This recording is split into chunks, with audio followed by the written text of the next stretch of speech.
안녕하세요. 헤브니 디사이플의 헤디입니다. 지난 영상에서는 우리가 하나님과의 관계가 끊어져서 아주 비참한 상태가 되었다는 것에 대해서 말씀을 나눠봤는데요. 하나님께서 우리를 창조하셨을 때 이렇게 비참한 상태에 두시려고 창조하신 것이 아니잖아요. 오늘 영상에서는 우리가 하나님의 형상이고 왕이고 하나님의 자녀인데 왜 이렇게 소망이 없고 비참한 상태가 되었는지에 대해서, 그 문제의 시작이 어딘지에 대해서 살펴보겠습니다. 이 문제의 시작이 무엇일까요? 바로 하나님께서 주신 언약에서 시작합니다. 창세기 2장 16절 17절을 한번 보겠습니다. 여호와 하나님이 그 사람에게 명하여 이르시되 동산 각종 나무의 열매는 내가 임의로 먹되 선악을 알게 하는 나무의 열매는 먹지 말라. 내가 먹는 날에는 반드시 죽으리라 하시니라. 이 약속은 하나님께서 피조물인 우리에게 주신 유일한 약속이고요. 요한복음 1장 1절에 보면 하나님이 곧 말씀이라고 하셨잖아요. 그 말씀이신 하나님이 우리에게 말씀을 주신 것입니다. 또 이 약속은 어려운 약속이 아닌 쉬운 약속이었어요. 예를 들어서 모든 나무의 열매는 다 먹어도 돼. 그런데 그 중에 하나, 선악을 알게 하는 나무의 열매만 먹지 마 라고 하셨어요. 그럼 내가 배고파서 그 열매를 먹고 싶을 때는 다른 나무의 열매를 먹으면 되는 거였거든요.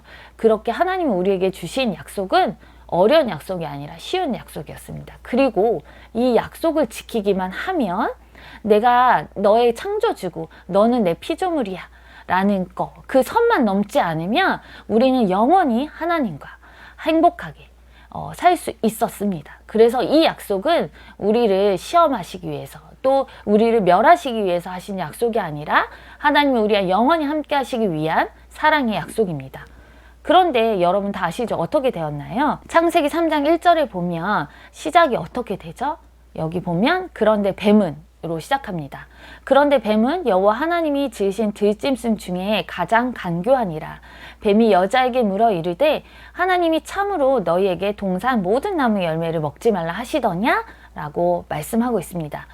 사탄이 하나님께서 우리에게 주신 이 약속을 어기도록 공격을 한 것입니다. 그 결과 인간은 어떻게 했죠? 맞아요. 불순종하게 되었습니다. 이 문제의 시작, 인간이 하나님 떠나게 된 문제의 시작은 바로 사탄에게 속아서 하나님께서 주신 언약을 어겼고 그 결과 하나님과 끊어진 것, 단절된 것입니다. 사탄은 창세기 2장 17절 우리 인간에게 주신 이 말씀의 법을 오랫동안 연구했고 어떻게 하면 이 여자가, 아담이 언약을 어길 수 있는지, 그래서 창세기 2장 17절의 그 법대로 멸망의 길, 죽음의 길로 갈 수 있는지를 너무 잘 알고 있었고 그렇게 공격을 했던 거죠. 그럼 왜 하와는 사탄의 공격에 그렇게 넘어갈 수밖에 없었나요? 창세기 3장 2절 3절을 보면 그 원인이 나와 있습니다. 여자가 뱀에게 말하되 동산 나무의 열매를 우리가 먹을 수 있으나 동산 중앙에 있는 나무의 열매는 하나님의 말씀에 너희는 먹지도 말고 만지지도 말라. 너희가 죽을까 하노라 하셨느니라. 여러분 창세기 2장 17절의 말씀과 다르죠? 네, 맞습니다. 하와는 창세기 2장 17절의 그 언약의 말씀을 제대로 알지 못했어요. 그래서 먹지도 만지지도 말라. 너희가 죽을까 하노라 라고 잘못 알고 있었던 거죠. 즉 하와는 정확하게 언약을 몰랐기 때문에 마귀에게 속임을 당한 거고요. 또 아담은 창세기 2장 17절에 선악을 알게 한 나무의 열매를 먹으면 죽는다는 것을 알고 있었습니다. 그런데 하와가 먹었더니 죽지 않았잖아요. 동화에서 나오는 그 백설공주처럼 먹고 바로 쓰러졌다면 아담은 분명 먹지 않았을 거예요. 근데 하와가 이 열매를 먹고 죽지 않았기 때문에 이거 먹어도 죽지 않네? 하나님 말씀이 틀렸네? 라고 하면서 믿지 않았을 겁니다. 그래서 하와가 먹은 것을 보고 죽지 않으니 하나님 말씀보다 이거 먹어도 죽지 않는구나 라는 현실 상황을 더 믿게 된 거죠. 그 결과 어떻게 됐죠? 창세기 3장 23절에 보면 여호와 하나님이 에덴 동산에서 그를 내보냈다 라고 하였습니다. 자, 왜 이들이 언약을 어기게 됐나요? 하와는 언약을 잘 몰라서, 또 아담은 언약 대신 현실 상황을 믿었기 때문에 불순종하게 됐고 그 결과 하나님과의 관계가 끊어졌습니다. 이것이 우리 인간의 모든 문제의 시작입니다. 하나님은 그럼에도 불구하고 우리가 범죄하자마자 창세기 3장 15절에 여인의 후손이 뱀의 머리를 상하겠다 하신다는 그 메시아 약속을 주셨습니다. 그리고 말씀대로 예수님께서 오셨죠. 그리고 요한복음 19장 30절에 십자가에서 죽으시면서 내가 다 그리스도의 일을 완성했다고 하셨습니다. 자, 그럼 언약에 불순종하는 것이 과연 창세기 3장에 있는 아담과 하와의 만의 일인가요? 지금 우리는 이 세상, 임금, 세상 신이 붙잡고 있는 세상에 살고 있습니다.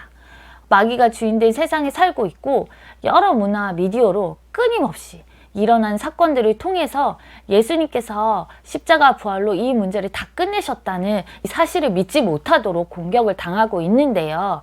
그럼 여러분 질문해 보셔야 됩니다.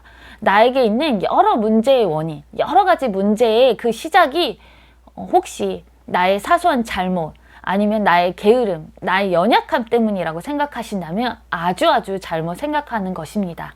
그렇게 생각을 하고 계신다면 그 문제의 답은 내가 노력해야 되고 내가 열심히 살아야 되는 거고요. 그러면 우리는 훨씬 더 수고하고 무거운 짐을 지게 되는 것으로 결론이 납니다.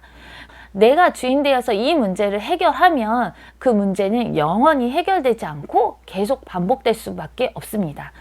우리의 인생에 있는 모든 문제를 사탄에게 속아서 죄를 짓고 하나님을 떠난 그 불순종한 결과라고 생각하시면 됩니다. 그래서 그 문제의 답을 예수님이 나에게 그 그리스도 일이 성취되어야지 끝난다는 것으로 그렇게 결론을 내셔야 합니다. 이렇게 결론을 내고 그리스도가 진짜 내 인생의 모든 문제를 다 끝내셨구나. 그리고 계속 그리스도의 이름을 부르면서 사실 때 우리는 원래 하나님께서 주신 하나님 자녀인 형상 그대로 살 수 있습니다. 그렇게 되면 우리는 원래 하나님이 창조하셨던 것처럼 세상을 정복하고 다스리는 자로 원래 하나님께서 주셨던 하나님의 자녀고 왕이고 또 하나님과 교제하는 자로 우리를 축복하신 그대로 살 수 있습니다. 여러분 한 주 동안도 그리스도의 이름을 마음껏 부르시면서 사시길 바랍니다. 영상 시청해 주셔서 감사합니다.